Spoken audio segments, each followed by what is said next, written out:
अस्सलाम वालेकुम first year बेटे। ओपन योर फिजिक्स बुक, अपनी बुक का पेज नंबर 212 आप लोग ओपन करें। आज हम नेक्स्ट टॉपिक स्टार्ट करेंगे, डेट इज टॉपिक नंबर 9.16। आपका टॉपिक है किर्चॉफ्स रूल। ठीक है, let's start with the reading, then इंशाल्लाह मैं इसको आपको साथ साथ एक्सप्लेन करूंगी। Kirchhoff's rules are the two fundamental principles in circuit analysis that help to determine the current and voltage in electrical circuits. They are particularly useful for analyzing complex circuits that cannot be simplified by Ohm's law and series or parallel combination. सबसे पहले हमारे पास यहाँ पे जो आएगा, हमने जो topic आज स्टडी करना है बेटे, डेट इज किर्चॉफ्स रूल। थोड़ा सारा मैं ज़रा इसके बारे में आपको जस्ट इंट्रोडक्शन एक देना चाह रही हूँ, देन हम आगे रूल्स पढ़ेंगे। इलेक्ट्रिकल सर्किट बेटे जो है, it consist of source of electromotive force और नंबर ऑफ रेजिस्टर जो हैं इसके साथ कनेक्टेड होते हैं। ये तो आप सबको पता है, ठीक है, किसी भी सर्किट के साथ। ठीक है, या तो वो सर्किट के साथ जो रेजिस्टर अटैच होंगे या तो वो सीरीज में अटैच होंगे या वो पैरेलल में अटैच होंगे। ये तो आप सब लोगों को पता है, इसी से तो अच्छी तरह से आप लोग तमाम के तमाम स्टूडेंट जो हैं वो फैमिलियर है। जब पोटेंशियल डिफरेंस हाँ वी जो है, जब हम अप्लाइड करते हैं तो करंट जो है बेटे वो थ्रू रेजिस्टर जो है वो क्या करेगा, फ्लो करेगा। ठीक है, यहाँ पे जितना सर्किट सिंपल होता है, हम ये कह सकते हैं कि सर्किट जो है वो सिंपल है जब वो सिंगल सोर्स और सिंगल उसमें जो है रेजिस्टर होगा। ठीक है, लेकिन कभी कभार हमारा सर्किट जो है वो सिंपल नहीं होता। वो क्यों सिंपल नहीं होता? क्योंकि उसके अंदर मल्टीपल रेजिस्टर्स और सिंगल सोर्स नहीं होते, बल्कि बहुत सारे सोर्सेज होते हैं। ठीक है, तो इस तरह के जितने भी सर्किट्स हैं, जैसे मैंने पहले बात की कि कुछ सर्किट्स ऐसे हैं जिनमें क्या आपके पास सिंगल सोर्स आ रहा है, सिंगल रेजिस्टर आ रहा है, तो हम इजीली इस तरह के सर्किट्स को डिस्क्राइब करने के लिए हम वहाँ पे क्या अप्लाई करते हैं, हम अप्लाई करते हैं ओम्स लॉ। लेकिन बेटे कभी कभार ऐसे भी होता है कि हमारे पास ऐसे सर्किट भी आते हैं जिनमें सिंगल सोर्स नहीं होता, ना ही उसके अंदर सिंगल जो है रेजिस्टर्स होते हैं, बल्कि वहाँ पे हमारे पास एक कम्प्लेक्स सर्किट जो है वो हमें देखने को मिलेगा कभी कभार। और वहाँ पे जो है वन या मोर देन वन जो है आपके पास सोर्स होंगे। इसी तरह वहाँ पे नंबर ऑफ जो है वो रेजिस्टर्स प्रेजेंट होते हैं कम्प्लेक्स सर्किट में। तो इस तरह के सर्किट्स को हम लोग जो है किसी भी लॉ से या ओम लॉ से जो है वो हम इस तरह के सर्किट्स को उनका एनालिसिस नहीं कर सकते बाय अप्लाइंग ओम्स लॉ। तो इस तरह के सर्किट्स को जो कम्प्लेक्स होते हैं, जिनमें एक से ज़्यादा सोर्स होगा या नंबर ऑफ रेजिस्टर्स होंगे, उनका एनालिसिस करने के लिए हमें एक रूल जो है बेटे वो यूज़ करना पड़ता है। That rule is known as Kirchhoff rules. अब आपको समझ आ गई कि ये रूल हम क्यों पढ़ेंगे, इस रूल का मकसद क्या है। क्या मकसद बता दिया कि सिंपल अगर सर्किट होगा तो उसको हम लोग सिंप्लीफाई कर लेंगे बाय अप्लाइंग ओम्स लॉ। लेकिन जब आपका सर्किट जो है वो सिंपल नहीं होता, वहाँ पे मल्टीपल सोर्स हैं और मल्टीपल रेजिस्टेंस हैं, तो उसको आगे उसका एनालिसिस करने के लिए हम क्या यूज़ करेंगे, हम यूज़ करेंगे Kirchhoff's rule. Is that clear? तो किर्चॉफ्स जो है इसने जो है बेटे हमें दो रूल्स जो हैं, ये एक साइंटिस्ट, आप लोग समझ लो, एक साइंटिस्ट था, उसका नाम था किर्चॉफ्स। ठीक है, ये जो आप किर्चॉफ्स रूल्स पढ़ रहे हो आपकी बुक में, यहाँ पे इसका जिक्र नहीं है बेटे। किर्चॉफ जो था ये एक साइंटिस्ट था और इसने इंट्रोड्यूस किए थे दो रूल्स। ठीक है, और इसी के क्योंकि इसने इंट्रोड्यूस करवाया था उन दो रूल्स को, तो उसी की बेस पे उन रूल्स का नाम जो है वो किर्चॉफ्स रूल जो है वो रखा गया। और इसके दो जो हैं वो रूल्स थे, एक को हमने कहा फर्स्ट रूल, ठीक है, और दूसरे को हमने क्या कह दिया, सेकंड रूल कह दिया। तो फर्स्ट रूल में हम लोग डिटरमिन करेंगे flow of current in different branches of circuit. ठीक है, और जो सेकंड रूल है उसमें हम लोग क्या डिटरमिन करेंगे, वोल्टेज ड्रॉप को। तो let's start with the first rule of Kirchhoff's. ठीक है, इसको मैं आपको अच्छी तरह से एक्सप्लेन करूंगी, समझाऊंगी, और आप लोगों ने इसको समझना है। बहुत ईजी है, बिल्कुल भी डिफिकल्ट नहीं है। हम पढ़ेंगे इसका पहला rule, that is known as Kirchhoff's first rule. It states that sum of all the current meeting at a point in a circuit is zero. That is, summation I is equals to zero. It is a convention that a current flowing toward a point is taken as positive and that flowing away from a point is taken as negative. Consider a situation where four wires meet at a point A. The current flowing into the point A are I1 and I2, and the current flowing away from point are I3 and I4. According to convention, currents 1 IA and I2 are positive and current I3 and I4 are negative. Applying equation 9.43, we have I1 plus I2 plus I3 plus minus I4 is equals to 0, or I1 plus I2 is equals to I3 plus I4. Kirchhoff's first rule can be stated in other words as the sum of all the current flowing towards a point is equal to the sum of all the current flowing away from the point. Kirchhoff's first rule, which is also known as Kirchhoff's point rule, is the manifestation of law of conservation of charge. If there is no sink or source of a charge at a point, the total charge flowing toward the point must be equal to the total charge flowing away from it. अभी जो बेटे मैंने जिस rule की reading की है that is first rule, ठीक है, किर्चऑफ फर्स्ट रूल उसको कहा गया है. ये रूल क्या है, ठीक है, हम क्या पढ़ेंगे कि किर्चऑफ फर्स्ट रूल जो है इसको हम लोग किर्चऑफ करंट लॉ भी कहते हैं. क्या कहते हैं, इसका एक दूसरा नाम भी है, क्या उसको हम कहेंगे, किर्चऑफ फर्स्ट रूल को हम लोग किर्चऑफ या किर्च करंट लॉ भी कहते हैं. अक्सर आप कभी आगे भी कभी एक वैसी जनरल इन्फॉर्मेशन दे रही हूँ, अक्सर आप लोग फिजिक्स की बुक्स वगैरह में ना KCL कैपिटल KCL लिखा देखोगे, तो KCL जो है बेटे वो एब्रीवेशन होगी किसकी, किर्च करंट लॉ की, ठीक है. और ये लॉ बेस करता है कंजर्वेशन एक लॉ के ऊपर, और वो क्या लॉ है, law of conservation of charge. और इस रूल को या इस लॉ को आप लोग किस तरह से स्टेट करोगे, किस तरह से बताओगे, आप कैसे बताओगे कि the algebraic sum of current at node point in an electric circuit is zero. ठीक है, क्या मैंने आपको लॉ बता दिया, इस लॉ की स्टेटमेंट मैंने आपको क्या बताई है कि अलजेब्रिक सम ऑफ करंट का जब हम अलजेब्रिक सम करते हैं, ठीक है, eight node point in an electric circuit, किसी भी इलेक्ट्रिक सर्किट पे, तो सुमेशन आई यानी कि टोटल जो आप सम अप कर रहे हो करंट को वो कितना होगा, that is equals to zero. और इसको हम राइट कैसे करेंगे, summation I is equals to zero. Summation का मतलब क्या होता है, सम, यानी कि अगर आपने बहुत सारे करंट को I1 है, I2 है, I3 है, सबको जब आप एड अप करोगे तो आपके पास क्या वैल्यू आएगी, जीरो वैल्यू आएगी. Sum of all the current meeting at a point in the circuit is zero. किसी भी पॉइंट पे जब सारे करंट जो है वो मीट करेंगे किसी भी सर्किट में, तो उनका जो सम है वो क्या होना चाहिए, आपका जीरो होना चाहिए. ठीक है, तो ये क्या चीज़ होगी, ये आपकी फर्स्ट रूल की स्टेटमेंट होगी. और इसको हम मैथमेटिकली किस तरह से राइट करेंगे मैंने आपको बता दिया, summation I is equal to zero. Current flow जो करता है बेटे किसी भी पॉइंट पे, उसको हम लोग लेते हैं एज ए पॉजिटिव. और अगर यानी कि कोई भी पॉइंट है, जब जो हम पॉइंट लेंगे, ठीक है, अगर तो करंट जो है करंट फ्लो कर रहा है उस पॉइंट की तरफ, तो उस करंट को हम लेते हैं एज ए पॉजिटिव. अगर करंट जो है वो फ्लो कर रहा हो अवे फ्रॉम द पॉइंट, तो उस करंट को हम कैसे कंसिडर करेंगे, हम कंसिडर करेंगे एज ए नेगेटिव. आपकी बुक में यहाँ पे बेटे एक डायग्राम बनी हुई है, अगर आप इस डायग्राम को देखो गौर से, ये देखो यहाँ पे आपने सपोज करो, ठीक है, हम सपोज करते हैं ये हमारे पास एक सर्किट है. इसको समझो बहुत इजी है, इसलिए मैं इसकी डायग्राम ड्रॉ नहीं करी, मैं यहीं पे आपको एक्सप्लेन करने की कोशिश करती हूँ अपनी अपनी स्क्रीन की तरफ. अगर आप लोग गौर करें, आपको यहाँ पे एक डायग्राम नज़र आ रही है, ठीक है, जो किर्चॉफ फर्स्ट रूल है उसको जो है ये डायग्राम एक्सप्लेन करी है. हमने यहाँ पे कंसिडर किया एक सर्किट, ये हमारे पास एक सर्किट है और इस सर्किट में फोर वायर जो हैं वो एक ही पॉइंट पे मीट कर रही हैं. ठीक है, फोर वायर्स, 1 2 3 4, फोर वायर्स हैं जो एक ही पॉइंट पे आपस में मिल रही हैं, एक पॉइंट पे मीट कर रही हैं, फोर वायर्स. क्लियर, समझ आ गई है. अब दो करंट है, एक करंट है I1 और एक करंट है I2. ये दोनों के दोनों करंट जो हैं ये मूव कर रहे हैं टुवर्ड ए, यानी कि इनकी डायरेक्शन जो है वो ए की तरफ है. They are moving toward point A. इसके अलावा यहाँ पे दो करंट और भी शो हो रहे हैं बेटे, एक I3 है और एक I4 है. लेकिन अगर आप देखो तो I3 और I4 की डायरेक्शन ऑपोजिट है. ये दोनों करंट फ्लो कर रहे हैं away from A.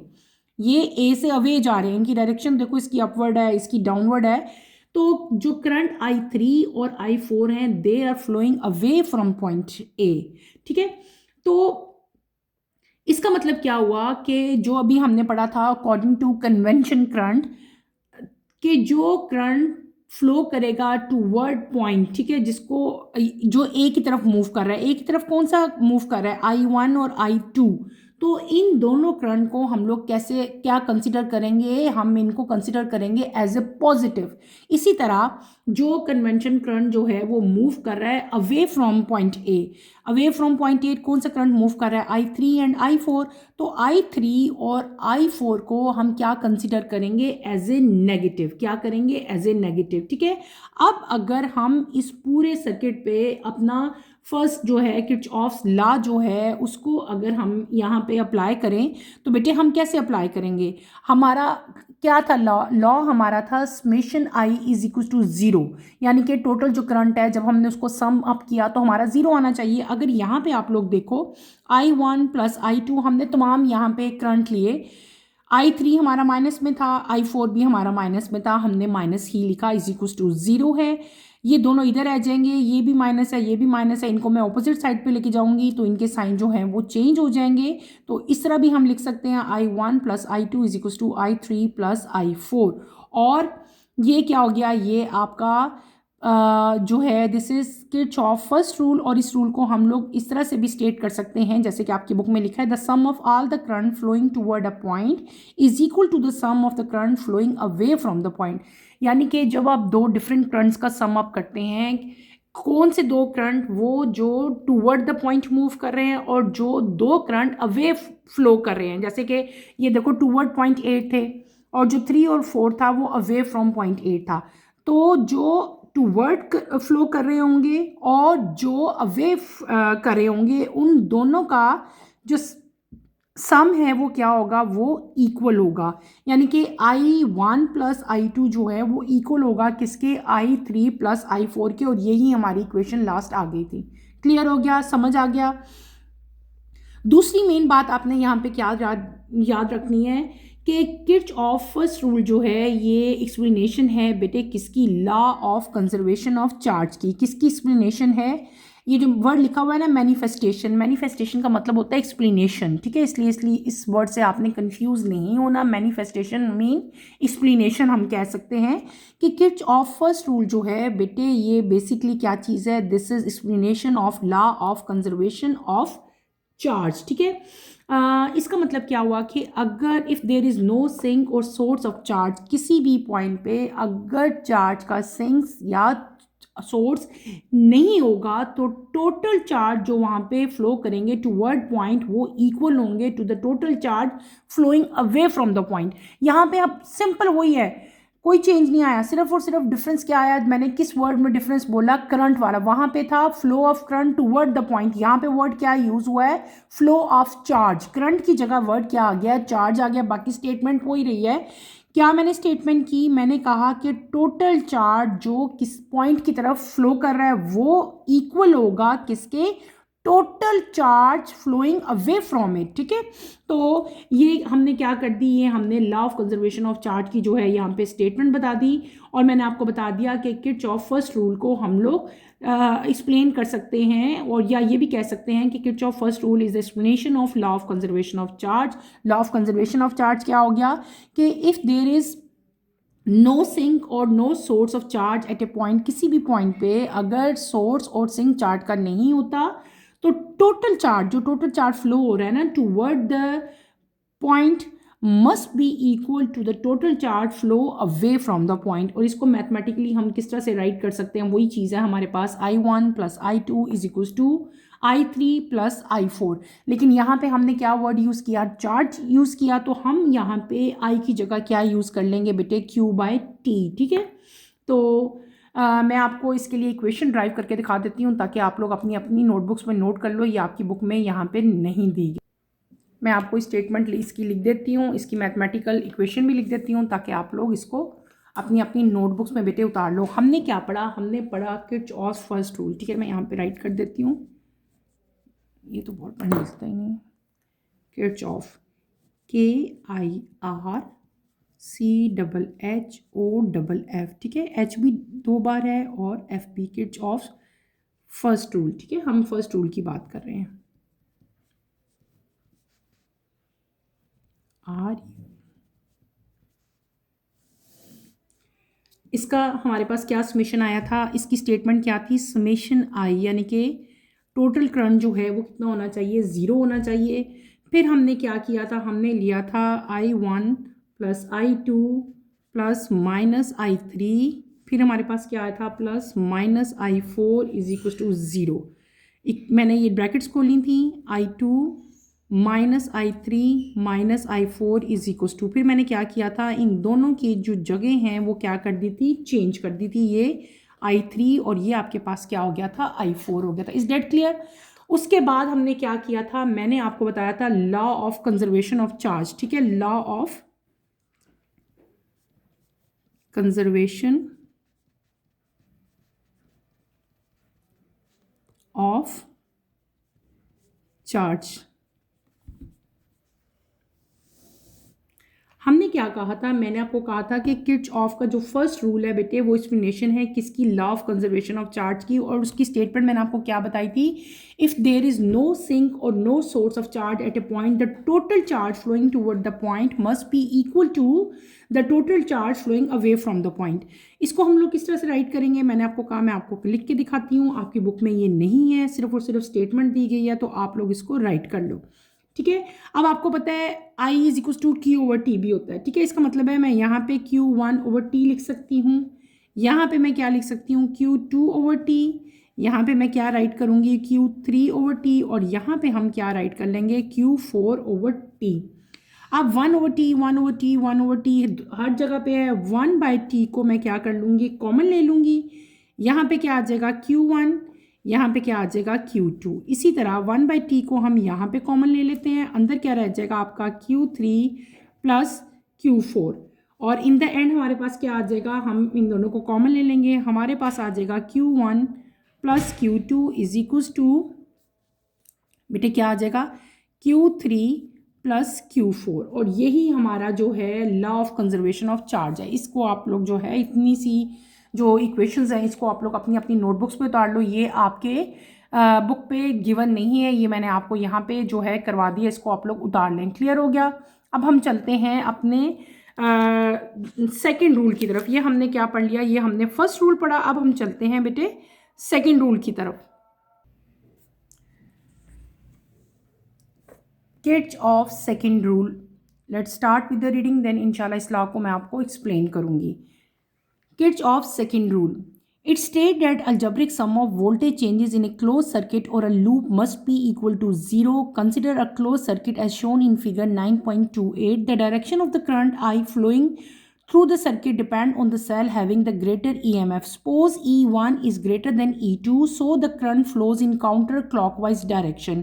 We note that the steady current is equivalent to the continuous flow of positive charges through the circuit. We also know that a voltage change or potential difference is equal to the work done on unit positive charge or energy gain or loss by it in flowing from one point to other. Thus, when a positive charge Q due to the current I in a closed circuit passes through the cell E1 from low to high potential, it gains energy because work is done on it. Using equation 4.9.41, the energy gain is is E1Q. When the current passes through the cell E2, it loses energy equal to minus E2Q. Because here the charge passes from high to low potential. In going through the resistors R1, the charge Q loses energy equal to minus IR1Q, where IR1 is potential difference across R1. The minus sign shows the charge is passing from higher to lower potential. Similarly, the loss of energy while passing through the resistor R2 is minus IR2Q. Finally, the charge reaches the negative terminal of the cell E1 from where we started. According to the law of conservation of energy, the total change in energy for our system is 0. Therefore, we can write as follows, which is Kirchhoff's second rule, and state that the algebraic sum of potential changes in the closed circuit is 0. We have seen that the rule is simply a particular way of stating the law of conservation of energy in electrical problems. Before applying this rule for the analysis of complex network, it is worthwhile to thoroughly understand the rules for defining the potential changes. Number one, if the source of EMF is transverse from positive to negative terminal, the potential change is positive. It is negative in opposite direction. Number two, if resistor is transversed in the direction of the current, the change in potential is positive. It is negative in the opposite direction. थोड़ा सारा lengthy था, लेकिन अभी मैं इंशाल्लाह आपको explain करती हूँ. आई होप कि आपको समझ आएगी. हमने क्या पढ़ा? हमने पढ़ा किर्चऑफ्स रूल. मैंने आपको उसकी इंट्रोडक्शन दी. फिर हमने क्या पढ़ा? किर्चऑफ फर्स्ट रूल पढ़ा. नाउ हम क्या स्टार्ट कर रहे हैं? किर्चऑफ सेकेंड रूल. किर्चऑफ सेकेंड रूल को हम लोग किर्चऑफ वोल्टेज लॉ भी कहते हैं. जैसे मैंने पहले आपको बताया था कि फर्स्ट रूल को हम लोग क्या कह रहे थे? किर्चऑफ करंट लॉ कह रहे थे, KCL. इसी तरह जो किर्चऑफ सेकेंड रूल है बेटे, उसको हम लोग क्या कहते हैं? किर्चऑफ वोल्टेज लॉ यानी कि KVL कहते हैं. और ये लॉ जो है ये बेस करता है upon the law of conservation of energy. और इसकी स्टेटमेंट क्या है, किस तरह से आप इसको राइट करोगे? algebraic sum of the potential difference in a closed loop is equals to 0. किसी भी जब हम लोग algebraic सम करेंगे बेटे किसी भी पोटेंशियल डिफरेंस का किसी भी क्लोज लूप के अंदर, तो वो किसके इक्वल होना चाहिए? That must be equal to 0. और यही इसकी स्टेटमेंट है. आपकी बुक में भी इसकी स्टेटमेंट लिखी हुई है. The algebraic sum of voltage changes in a closed circuit और a loop must be equal to 0. अब हम क्या करेंगे? हम कंसिडर करेंगे एक सर्किट, जैसे कि आपकी बुक में ड्रॉ हुआ है. मैं आपको ड्रॉ करके एक्सप्लेन करूंगी. आप लोगों ने क्या करना है? हमने कंसिडर करना है कि हमारे पास कोई भी एक सर्किट है. ठीक है, लेट सपोज, हम सपोज करेंगे. ठीक है, हम क्या कर रहे हैं? यहाँ पे हम लोग हेडिंग दे लेते हैं किर्चऑफ. पहले हमने क्या किया था? फर्स्ट रूल किया था. अब हम क्या कर रहे हैं? Second rule. ठीक है, यहाँ पे पहले मैं मेंशन कर दूँ.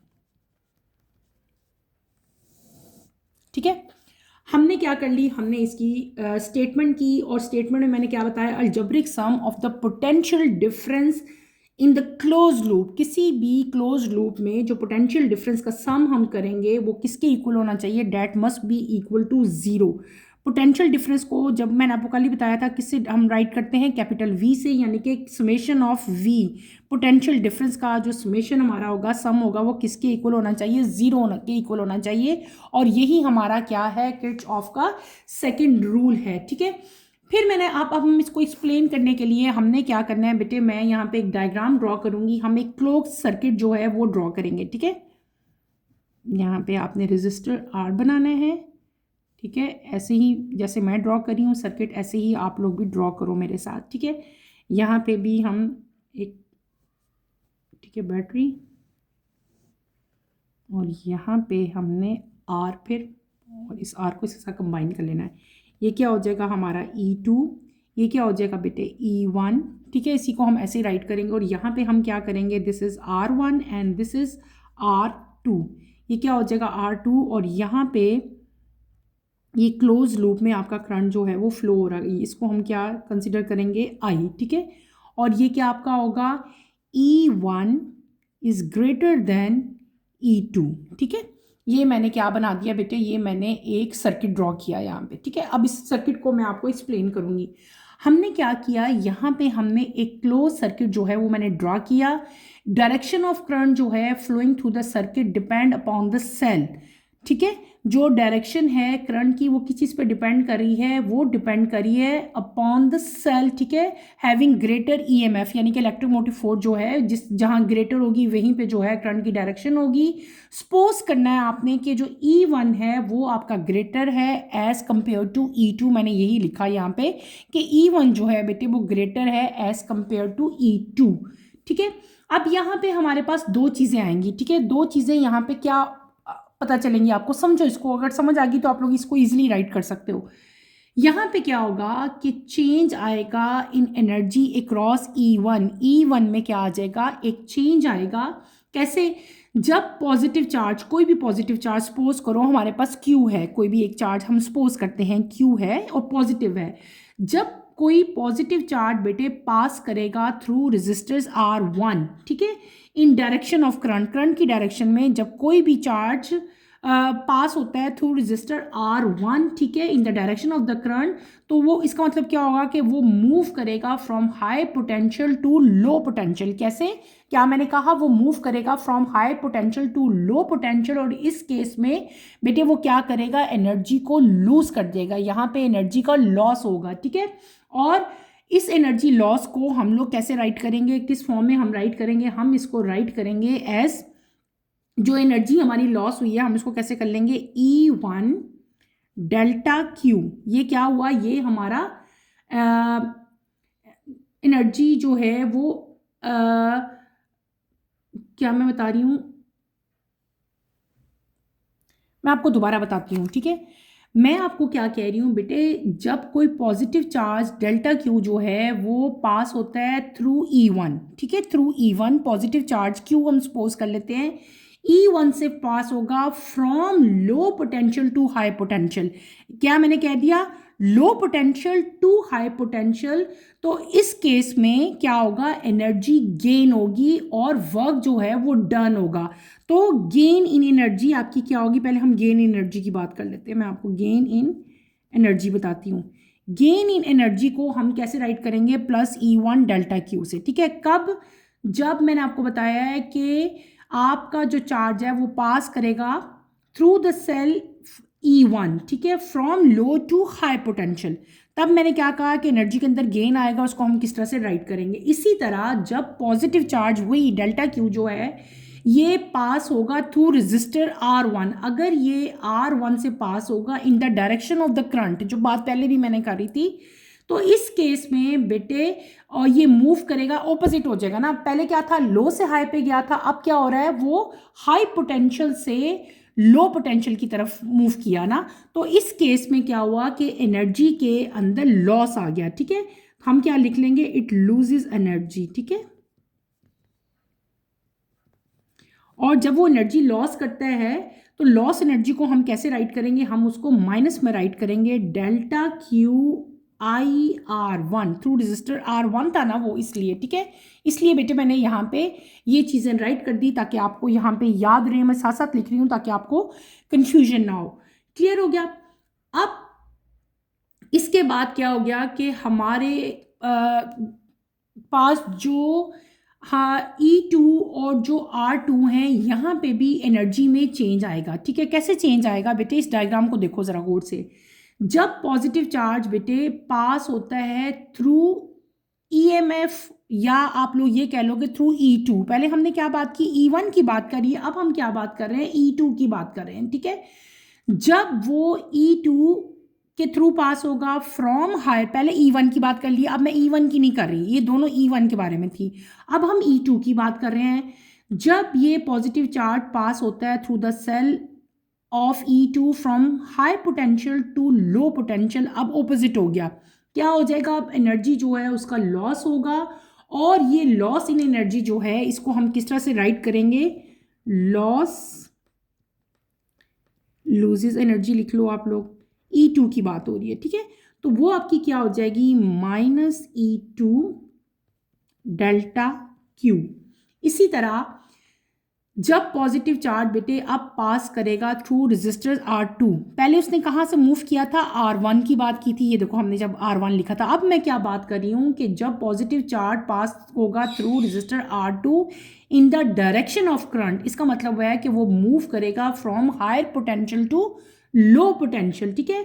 तो इस केस में जो हमारे पास एनर्जी का फिर लॉस होगा, पहले भी एनर्जी का लॉस हुआ, अब अगेन एनर्जी जो है वो लॉस होगा एनर्जी का, ठीक है। उस लॉस इन एनर्जी को हम लोग किस तरह राइट करेंगे, हम उसको राइट करेंगे माइनस डेल्टा QI/R2। अब ये R1 था, ये क्या था, अब R2 था, पहले E1 था, फिर क्या था, E2 था, ठीक है।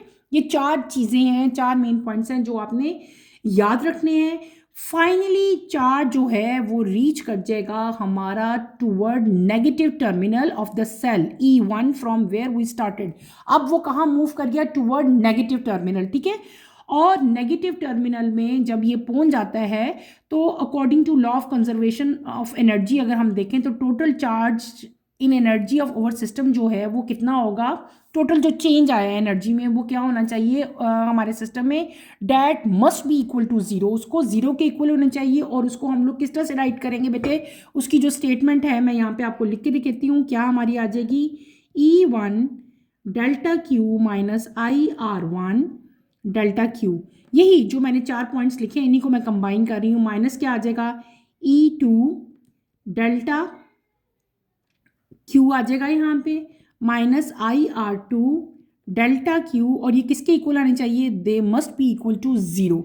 ये यही चार हैं जो मैंने यहाँ पे उतारे हैं। अगर इन्हीं को हम रीअरेंज करें तो हमारी इक्वेशन क्या बन जाएगी, E1 प्लस IR1 माइनस यहाँ पे क्या आ जाएगा, E2 आ जाएगा, और साथ क्या आ जाएगा, माइनस I2 आ जाएगा। ये डेल्टा क्यू सारे मैंने जो है कॉमन ले लिए, ये क्या आ जाएगी, हमारी इक्वेशन आ जाएगी ज़ीरो के ऊपर। ठीक है, तो ये हमारी एंड इक्वेशन आ गई किसकी, किर्चऑफ सेकंड रूल की जो है बेटे ये एंड इक्वेशन है। आई होप कि आपको समझ आ गई होगी, थोड़ी सारी कन्फ्यूजिंग है लेकिन इतनी मुश्किल नहीं है, इसको आप बार बार से सुने इस लेक्चर को तो इंशाल्लाह आपको इसकी मस्त समझ आ जाएगी। 4 मेन चीज़ें हैं जो आपने याद रखनी है। एक है change in energy across E1, दूसरी क्या था, चेंज इन एनर्जी अक्रॉस, पहले E1 में था, फिर change in energy in R1 था, उसके बाद change in energy in E2 था, और इन द एंड हमने क्या देखा था, change in energy across R2। सब में एनर्जी ही चेंज हो रही है, पहले E1 में, फिर R1 में, फिर E2 में, और फिर R2 में, और फिर हमने इन सब को कंबाइन किया बेटे, डेल्टा क्यू हमने कॉमन ले लिया और आपकी एंड इक्वेशन ये रहेगी। ठीक है, और जो किर्चऑफ सेकंड रूल है बेटे ये एक्सप्लेनेशन है किसकी, law of conservation of energy की। अगर याद हो जो फर्स्ट लॉ था वो किसका एक्सप्लेनेशन थी बेटे, वो एक्सप्लेनेशन थी law of conservation of charge की। और जो सेकंड रूल है ये किसका है एक्सप्लेनेशन बेटे, ये एक्सप्लेनेशन है law of conservation of energy की। और एनर्जी सप्लाइड किसी भी सेल से जो होती है ये इक्वल होती है to the energy loss by the charge. ठीक है, और इसके बाद इन द एंड आपको यहाँ पे बेटे कुछ रूल्स दिए हुए हैं। ठीक है, आपकी बुक में हमें किसी भी अगर आप लोगों ने पोटेंशियल चार्जेस फाइंड करने हों तो आप लोग कौन से रूल को फॉलो करोगे। 2 मेन रूल्स जो हैं वो आपके इधर बुक में बेटे शामिल हैं, वही रूल्स आपने अच्छी तरह से याद करने हैं। हमने क्या रूल पढ़े, मैंने जो रीड आउट किए थे, पहला रूल क्या था कि अगर EMF का सोर्स जो है वो ट्रांसफर्स हो फ्रॉम नेगेटिव टू पॉजिटिव, पहली चीज़ याद रखनी है, कहाँ से ट्रांसफ़र हो, नेगेटिव से पॉजिटिव टर्मिनल की तरफ, तो जो पोटेंशियल चेंज आएगा वो क्या होगा, पॉजिटिव होगा, और ऑपोजिट डायरेक्शन में वो क्या होगा, नेगेटिव होगा। ये हो जाएगा हमारा पहला rule to find the potential charges. दूसरा रूल क्या होगा बेटे कि अगर रेजिस्टर जो है वो ट्रांसवर्स हो जाए इन the direction of conventional current, तो इस केस में जो पोटेंशियल में चेंज आएगा वो क्या होगा, that is equal to negative. जो चेंज आएगा वो क्या होगा, वो नेगेटिव होगा।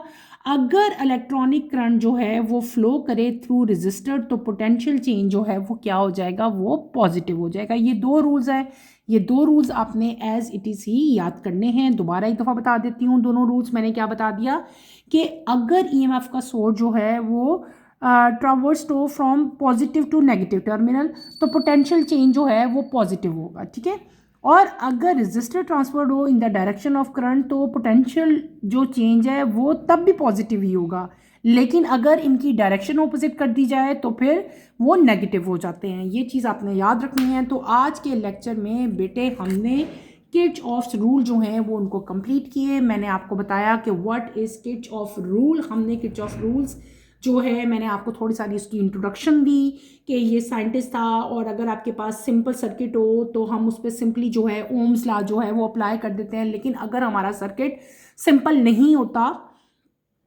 उसमें जो है हम कह सकते हैं कि कम्प्लेक्स सर्किट है, तो उस चीज़ को एक्सप्लेन करने के लिए हम किर्चऑफ रूल जो है वो अप्लाई करेंगे। किर्चऑफ जो है वो एक साइंटिस्ट था, उसने जो है इंट्रोड्यूस किए थे हमें 2 रूल्स। ठीक है, उसी के नेम की बेस पे हमने इन रूल्स का नाम भी किरचॉफ रूल ही रखा। मैंने आपको दोनों रूल बताए। किरचॉफ फर्स्ट रूल पहले हमने पढ़ा। What is first rule? First rule क्या था हमारे पास कि sum of all the current flowing toward a point is equal to sum of all the current flowing away from the point, ठीक है, यानी कि summation I is equal to 0, वो हमने किया। और फिर मैंने आपको बताया कि किरचॉफ फर्स्ट रूल जो है उसको हम लोग law of conservation of charge भी कहते हैं, और उसकी भी स्टेटमेंट बताई, उसको भी मैंने एक्सप्लेन किया। फिर हमने क्या पढ़ा? हमने पढ़ा Kirchhoff second rule. Kirchhoff second rule क्या था कि algebraic sum of potential difference, यानी कि समेशन वी जो है वो किसके इक्वल होना चाहिए? That must be equal to 0।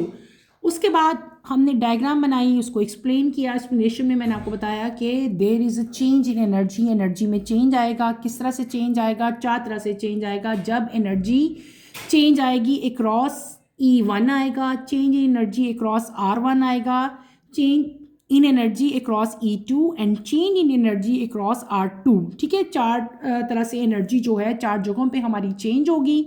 सबको मैंने लिखा कि उसमें एनर्जी गेन होगी, यहाँ पे एनर्जी का लॉस होगा। कैसे होगा, उसको हम कैसे राइट करेंगे, वो मैंने आपको लिख के दिखाया। इन द एंड हमारे पास ये इक्वेशन आ जाती है, ठीक है। और फिर मैंने आपको बताया कि किरचॉफ सेकंड रूल को law of conservation of energy भी कहते हैं। इन द एंड हमने 2 रूल्स और पढ़े, that are rules to find potential charges, ठीक है। आपने आज के टॉपिक को अच्छी तरह से स्टडी करना है। इसमें कोई प्रॉब्लम होती है, कोई कन्फ्यूजन होती है तो feel free to ask any question. यहीं पे अपना टॉपिक बेटे मैं ख़त्म करूँगी। इंशाल्लाह कमिंग लेक्चर में हम अपना नेक्स्ट टॉपिक स्टार्ट करेंगे, that is procedure of solution of circuit problems. Next lecture की नोटिफिकेशन के लिए आप चैनल को शेयर करें, लाइक करें और सब्सक्राइब करें, और मुझे यहीं पे इजाज़त दें। इंशाल्लाह नेक्स्ट लेक्चर में आपसे दोबारा मुलाकात होगी। टिल देन अल्लाह हाफिज़। फर्स्ट ईयर टेक केयर बेटे, अपना ख्याल रखिएगा और दुआओं में मुझे याद रखिएगा। अल्लाह हाफिज़।